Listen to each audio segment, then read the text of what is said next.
Bonjour, c'est PistonKirk. Aujourd'hui, on va installer un badge métallique dans un volant 4 branches et surtout, on va vérifier si c'est vraiment une bonne idée.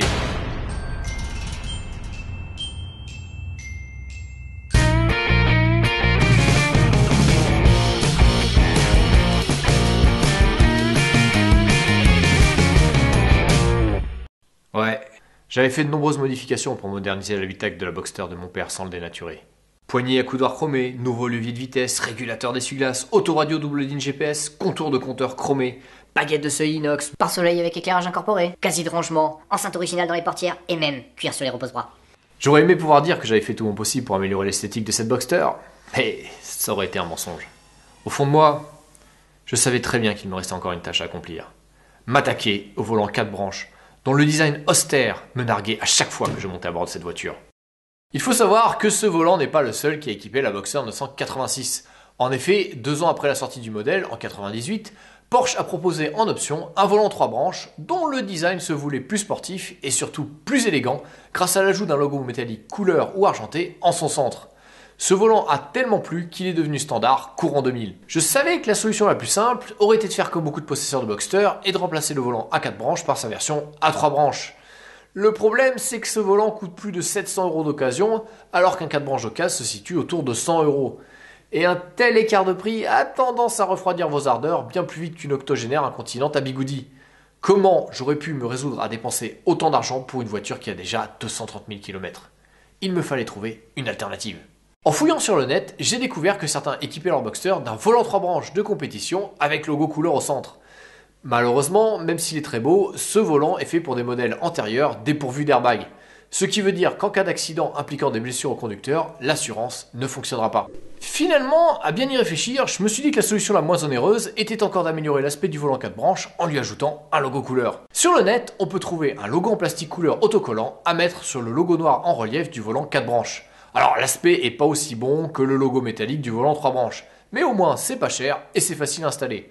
L'inconvénient, c'est qu'avec le temps et la lumière, le plastique transparent a tendance à s'opacifier. Heureusement, pour contrer ce problème, il existe aussi des versions émaillées. Mais mon inquiétude est ailleurs, elle est plutôt au niveau de la sécurité, car rien ne garantit que la colle va tenir en cas d'explosion de l'airbag. Et même si l'objet ne pèse que quelques grammes, je doute que ça fasse beaucoup de bien s'il est projeté à forte vitesse dans l'œil du conducteur. Comme le logo en plastique fait un peu cheap et que la version émaillée est un peu chère, j'ai découvert sur les forums que certains récupèrent le badge métallique des porte-clés Porsche pour le coller sur celui en relief du volant 4 branches.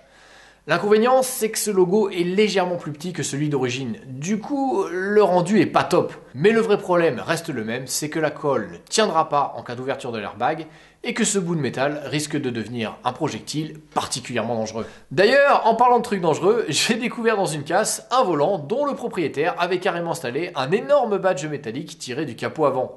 Sachant que théoriquement l'airbag sort par le milieu le long de cette ligne, je vous laisse imaginer ce qui se serait passé avec un tel volant. En fait, je vais faire mieux que ça. Je vais vous le montrer.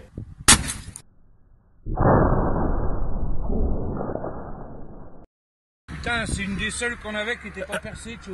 Sous la pression, au lieu de s'ouvrir par le milieu, la face avant s'est détachée du volant et passée dans le trou de l'arceau de sécurité, a traversé la capote pour aller atterrir 30 mètres plus loin dans un arbre. Comme le montre cet exemple un peu extrême, que ce soit pour des raisons de sécurité ou esthétique, je ne pouvais retenir aucune des solutions que nous venons d'évoquer.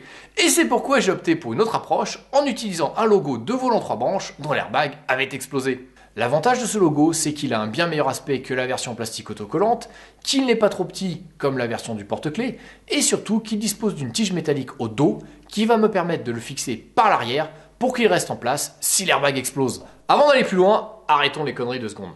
Je tiens à dire que la modification que je m'apprête à faire est non seulement illégale, mais potentiellement dangereuse. Car rien ne prouve que le logo tiendra à l'ouverture de l'airbag. Mais on y reviendra un peu plus tard. Pour l'instant, penchons-nous sur son installation. Étape 1, ouvrir l'airbag. Il faut d'abord retirer la face avant en plastique du châssis métallique de l'airbag. On va donc retirer les rivets un par un avec une perceuse. Pour éviter que le frottement abîme le plastique de la face avant, il faut poser sur la table la partie métallique vers le bas. Enlever les rivets à la perceuse est délicat car si on utilise une mèche trop grosse, on a du mal à centrer. Il vaut mieux utiliser d'abord une mèche plus petite pour faire un trou bien centré, puis ensuite utiliser une mèche plus grosse pour enlever la tête du rivet. Il est intéressant de remarquer que tous les rivets ont été marqués par le constructeur. Donc à ce stade, même si je n'installais pas le logo métallique, le simple fait de remplacer les rivets rend cet airbag illégal pour un usage routier. Une fois que tous les rivets sont enlevés, déboîter la face avant est une énorme galère car le plastique est retenu par un rebord métallique glissé dans une fente du caoutchouc. Il faut utiliser un tournevis plat pour faire levier et réussir à l'extirper. Ensuite, il faut faire passer le plastique par-dessus les résidus de rivets. On voit bien que rien n'a été fait pour que ce soit démontable. Enlever la face avant n'est qu'une étape. Maintenant, il va falloir enlever les résidus de rivets sans abîmer l'airbag. Pour retirer la poche en tissu, il va d'abord falloir retirer la charge explosive. Notez qu'il y a même un message d'avertissement traduit en français. Le générateur ne peut être installé que sur des véhicules blablabla. Tout montage et démontage doit être seulement fait par des personnes qualifiées, ce qui n'est pas le cas. Ne jamais ouvrir ni monter dans un autre véhicule sous risque de fonctionnement défectueux. Bref, on est bien là. Maintenant que j'ai bien la confirmation que je suis en train de faire une connerie, je peux continuer en toute sérénité et démonter la charge explosive. En démontant le premier boulon, je me suis rendu compte qu'ils n'étaient pas parfaitement ronds, mais légèrement ovales. J'imagine que c'est peut-être pour pouvoir céder en cas de trop forte pression, mais si vous avez la réponse, n'hésitez pas à me la donner dans les commentaires. La charge explosive n'étant plus retenue par les boulons, on peut l'enlever, puis on pousse sur les tiges métalliques pour retirer par l'avant le sac en tissu. À présent, on peut enlever les restes de rivets qui sont répartis tout autour de la structure métallique. La plupart se retirent en forçant et en tournant un peu avec une simple pince, mais certains sont tellement déformés qu'il a fallu les disquer pour arriver à les retirer. Étape 2, récupérer le logo du volant 3 branches. On va commencer par poser le logo sur du tissu pour éviter que les frottements avec la table ne le rayent lorsqu'on va chercher à enlever le rivet qui est au dos. Avec la perceuse, je lime la tête du rivet pour libérer le logo de sa coque en plastique. Pour finir de le dégager, il suffit simplement de faire levier sur la rondelle avec un tournevis plat. En l'observant de dos, on peut voir que la tige est encore assez longue pour y percer un petit trou fin pour y mettre une vis. Comme on peut le voir, le logo est de la même taille que le logo gravé dans le cuir, l'intégration sera donc parfaite. Étape 3, intégrer le logo. Une fois le logo bien positionné, je le pousse pour marquer le plastique et ensuite le percer pour y faire passer la tige métallique qui est au dos du logo. Je ne peux pas me contenter de le plaquer sur le plastique pour le coller parce que ça fait des jours sur le côté. Sur le volant 3 branches, le logo était enfoncé dans la matière pour être affleurant avec la surface du volant. Je vais donc devoir creuser le plastique en faisant bien attention à ne pas aller trop profond, sinon l'épaisseur ne sera plus suffisante pour retenir le logo si l'airbag explose. La mini disqueuse sert à entamer la matière, mais pour faire un travail propre, il faut y aller au cutter. Après avoir fait un trou en suivant la forme du logo d'origine, je me suis rendu compte que le logo métallique fait 1 mm de plus de chaque côté. Un nouvel ajustement s'impose en se servant du logo métallique comme guide de découpe. Lorsqu'on teste, on voit que l'intégration est parfaite, il n'y a plus de jour sous le logo. Il ne reste plus qu'à le fixer. Je prépare un disque métallique que je vais mettre au dos du plastique pour servir de renfort. Il faut faire attention à ce que ce soit suffisamment grand pour déborder du logo et suffisamment petit pour ne pas atteindre la ligne de rupture par laquelle l'airbag va sortir, sinon cela risquerait de le déchirer à l'ouverture. Pour le renforcer un peu plus, j'ai mis de la colle derrière le logo, puis je l'ai vissé par l'arrière avec la plaque et 2 rondelles. Et voilà, le logo est intégré dans le plastique, il ne me reste plus qu'à tout refermer et à mettre de nouveaux rivets. Voici un comparatif entre le volant 4 branches normal, la version avec logo couleur et le volant 3 branches. Franchement, je suis content du résultat, ça rend très bien. Surtout une fois installé sur la Boxster de mon père. Oula, j'entends déjà les critiques fuser de toutes parts. Quoi? Mais tu peux pas installer ce truc modifié dans la voiture de ton père? C'est dangereux en cas d'ouverture de l'airbag. Mais tu veux le tuer ou quoi? Bla bla bla. On se calme. Je suis peut-être un peu cinglé sur les bords, mais pas encore complètement débile.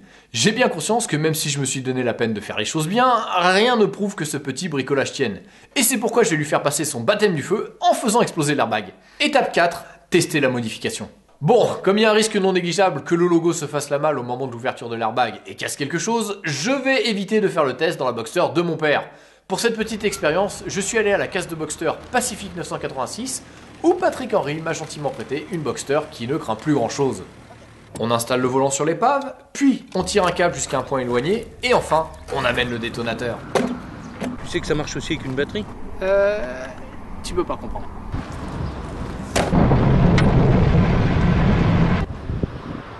Ça marche pas ton vinyle? Ah! J'avais pas branché le bon câble. Second essai.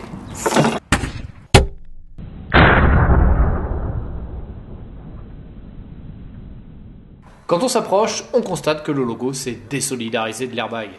Non seulement le cylindre métallique au dos du logo a cassé, mais la colle non plus n'a pas résisté. le logo est allé se ficher directement dans le pare-soleil, laissant même une empreinte parfaitement dessinée. Bon bah au moins on sait que c'est une mauvaise idée. C'est bien mon lapin. Et maintenant, tu vas rentrer comment? T'as pas un volant 3 branches? Bon, comme vous l'aurez compris, dans la prochaine vidéo, je vous expliquerai comment installer un volant 3 branches. Au final, je peux pas dire que je sois déçu. J'avais peu d'espoir que ce petit bricolage tienne le coup, et même si ça avait tenu, restait la problématique de la légalité. Dès le départ, cette vidéo avait essentiellement un but dissuasif, en montrant par l'exemple les risques liés à de tels ajouts, même quand on cherche à faire les choses bien. Mais n'allez pas croire que j'ai fait tout ça pour rien, car après cette expérience, j'ai récidivé. Et ouais, j'ai incrusté le logo dans un autre volant 4 branches, pour le mettre dans la seule Boxster où il ne représentera aucun danger, la Boxster Bureau de Patrick Henry. Si vous ne connaissez pas encore ce meuble fait à partir d'une Boxster 986 découpée, je vous invite à le découvrir en détail dans cette vidéo. Allez, à la prochaine! Je